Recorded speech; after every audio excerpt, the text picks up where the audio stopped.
السلام عليكم ورحمة الله وبركاته. ضمان تذكر كان سوي من كسر قيب قلي حفلة قلن شبيدة لا يطبناد يا جامعة برعو آديات بانو ما هضقياه كسر قيب قلك حفلة قيمها ويل وحن همبريو دريا ضمان أرضي قلن شبيسي معلمين تودا والد كود هويو يا أبو ملا أيد يا أوو لما حسه هويو أبو أوو أيهيو إيه أنت كسوق يبقى صارنا وين هم هذا وين همبريين وحين بوجودنا نانو بهذا قينا أساسياشي جامعة برعو الفكرة دا كاني كو على رضيعي iyagaana wixii dhintayna waa u ducaynaynaa kuwa nool waa u mahadnaqaynaa waxay abuureen halkaa aynu maanta joognay arkayeen 12 sano ama 16 sano ka hor inay tan oo kala qabsoonto aad baynu ugu mahadnaqaynaa kuwa dhintayna waa u ducaynaynaa ilaahay ugu naxariistay hambariyadii bogaadinta jaamacadda qolada waxbaratay waxaan uga gudbayaa anigu iyo wafdigii la socday waxaanu aad iyo aad ugu mahadnaqaynaa gobolka Togdheer sidii weyneed ee qiimaha lahayd ay noo soo dhaweeyeen waxaan oran karaa soo dhaweyntaasi waxay ahayd mid qaran waayo nin karmeed iyo oday iyo midbaku ka ixtiraam badaa madax dhaqameed siyaasi cid waliba meel fog oo magaalada ka fog bay naga hor yimaadeen waxaan qabaa inay u muujinayeen qarannimada iyo midnimada Somaliland oo meelo badan laga ducadeeyo inay tusayeen Somaliland inay tahay markay qarannimada tahay gobol walba da' walba iyo mujtamac walba inay ka midaysan yihiin oo qarannimada ay mu'minisan hirgelinteeda taasaa muujiseen odayaashii iyo dadweyne burceynaga hor yimid aad iyo aad baan ku mahadnaqaynaa qaran hadda waan ku mahadnaqaynaa halkan maanta wixii loo yimid waa la sheegay dardaaran hoga tusaale tacliintu qiimaha ay leedahay intii oo dhan baa la dhameeyay laba qodob baan xuseeyaa horta waxaan u mahadnaqayaa allaha barakeeyo gabadhii fariida hayda ardayda matalaysay dardaarankii ay soo jeedtay waa qaadan codkarnimadeeda sidii farshaxanka ahay ee u dhigtay tabashada ardayda meelay joogaanba burcoo quloobay hadalla dhalinyarada jaamacad kasta joogta iyo marxaladda ay marayso ee u dhigtay baahidooda sidii quruxda wadada farshaxanka lahaydna waanu qaadanay waanu fulinaynaa wixii dan naga reebta mooyaan waxay danteenu inaga reebta mooyaane fikir iyo xaqaad bidda la harimayno ilaahayna kiina waynu guulaysan doonaa waxa kaloon yana xusayaa gudoomiyaha jaamacaddu wuxuu ku dheeraaday deegaanka iyo dhaqaalaynta deegaanka iyo iska beddelka dhacay aad iyo aad baan ugu mahadnaqaynaa sida jaamacaddiisa iyo fikirkiisu ay u mataanayeen aqoonta iyo deegaanka waana ta loo baahan yahay dowlad ahaan annagoo fikraddaa kula qabna oo ay weliba aanu haysanaa gabadh geesiyadahoo deegaanka aad u ilaalisoo ku dagaalantay oo ragga kaga wanaagsan shukri waxay soo jeestay dowladdana ku qasabtay oo meel marisay oo baarlamaanka ka baaskaraysay oo ku dagaalantay wax alliya waxa wax lagu kariyo hadduu galaska wax lagu kariyo yahay hadduu gargare yahay hadduu disti yahay ma aha wax la karsado waxa wax lagu kariyo oo dhan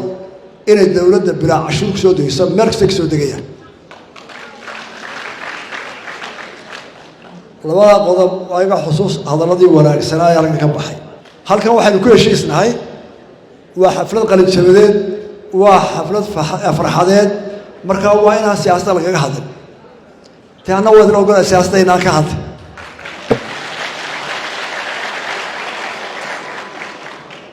laakiin dee waxay iga sugaysaa warka dalka oo dhan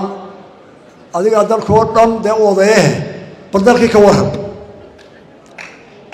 haddaan dalkeedii ka warrabo waxaan ku warramayaa oon anugu soo taabtay oon aaminsanahay oo runa qofka Somaliland maanta rag iyo dumar da'da uu yahayba waxaan isleeyahay maanta geeska afrikaynu ku nool lahayn ma afrikada baraynu joogno qofka Somalilandkii in uu maanta yahay qofka qura ee madaxa kor u taagi kara ee dhammaan u faari kara Somaliland soddonkaa sannadoodii keligeed ahayd waxa ay qabsatay in ilaahay mooyaane gacan dowladnimo lagu ictiraafay aanu dallo urane waan ku ictiraafay ama dowlad ahaan baa lacagtaa ku siiyey waxay adigu keenaan waa sadaqo oo kale meel gobolisa lagu tuuraa laakiin waxa qabkiinu yahay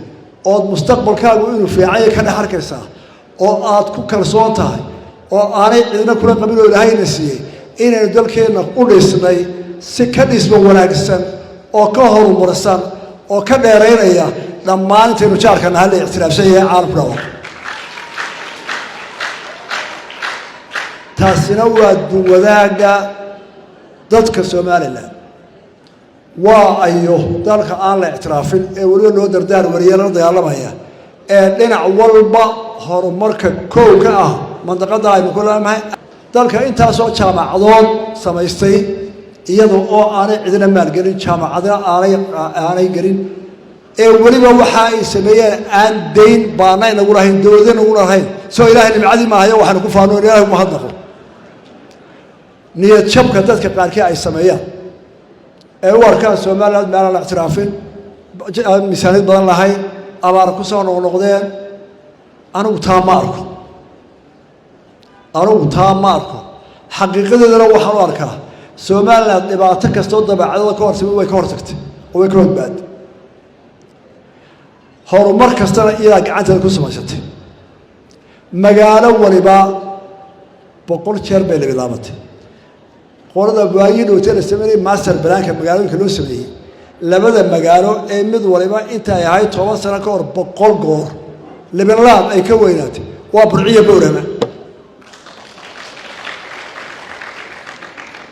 marka waxaan leeyahay horta dalkaas aynu nahay dhibaato kasta u babac dhiga ilaahay ka ashada cidii wax tarsan u mahadnaqa dhibaato walba ka baxa mustaqbalkeenu saas u ifaya maadaama dadkeenu dunta xariirta ay yahay ee mashaakilka ka baxa maanta dalka badna waa rubay badna waa abaar bariyada ilaahay iyo dadaal baan ka bixi doonaa abaarahana mustaqbalka Soomaaliland maxaynu u eegnaa sidaynu u eegnaa horta berigii hore mustaqbalka la bariyeemayna lahayn jaamaca mayna lahayn qoraal ligana mayna lahayn laakiin waxaan oran jiray waay araga wax weydiiya marka odayaasheenu berigii hore manay qayri jirin waqti yar ku weeloomin jirin waxaan micno badan lahayn xusuustooduna aad bay wanaagsanaydo odayga 89 jira waxa la xusoo maray sida kaydka loo kaydiyo kale kugu sheegay taa waan ku jabnay ka bayd taasi warasana saayeer taasi waa laakiin maanta waxaan haysanaa jaamacado aqoon-yahano dad taariikhiyana oo wada baaray wax aliyo wixii hore loo soo maray oo inoo diyaariyay haddaba marka si guud u dumaro abaari way soo noqdeen hawadii baa diqowday ama xumaatay oo sidii hore iska bedeshay haddaba hadday roobka yaraaday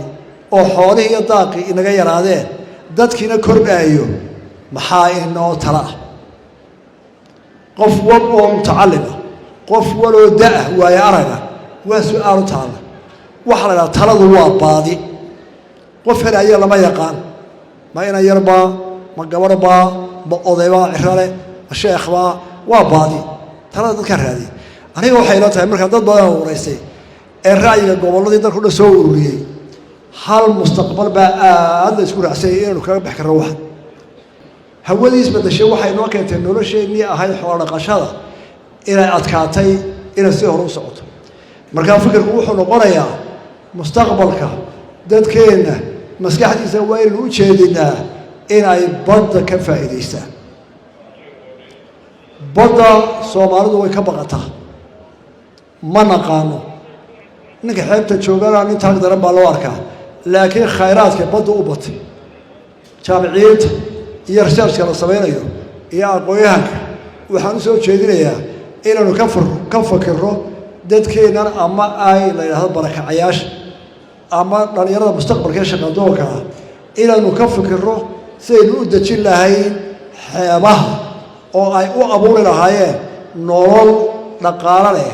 oo badda ku tiirsan waxaana la ogyahay maanta adduunka oo dhammi wuxuu la baxay badda blue economy dhaqaalaha buluuga ah oo wax walba laga helo talabaad ugu xigtaana waxa weeye inaynu dhulka waxa hoostiisa ku jira la soo baxdo si aad darteed waayeel iyo dhalinyaro waxaan leeyahay si aynu horumarkaa u gaadhno labadaasaa inoo dihine haddii roobkii xoolay naga yaraadeen maskaxdayna labadaana waxa inagu siman tahay qura ismaqalkeenna wax wada lahaanshaheena iyo dadka inoo imanaya inay inoo yimaadaan dad tala leh dantooda ilaashanaya ka u yimidna ay si wanaagsan wax u kala heshiiskooda u gelayaan u kala helayaan burco waa magaaladii taariikhda halganka waa halkii Soomaaliland laga asaasay burco isticmaalka markii la dagaalamaya waa halkii dabku ka shidmay Sheekh Bashiir iyo ninkii inuu madaxa dadkan cashuuraya lagu diray iyo taariikho badan oo ummad walba ku qadariso oo qiimo leh ayaa leedahay ragga maanta joogaana waa magaaladii raggaas dhalay inay aabaasho dad mid qulaab inuu ducaynayna haddii alla yiraahdo burco dee magaalo walba waxbaa lagu xantaa bakhaylnimo lagu xanto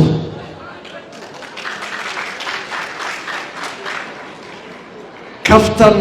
iyo niyad samaan iyo haasaa wanaagsan oo lagu bajeertaa aad iyo aad baa mahadsantihiin wasalaamu calaykum waraxmatullaahi wabarakaatu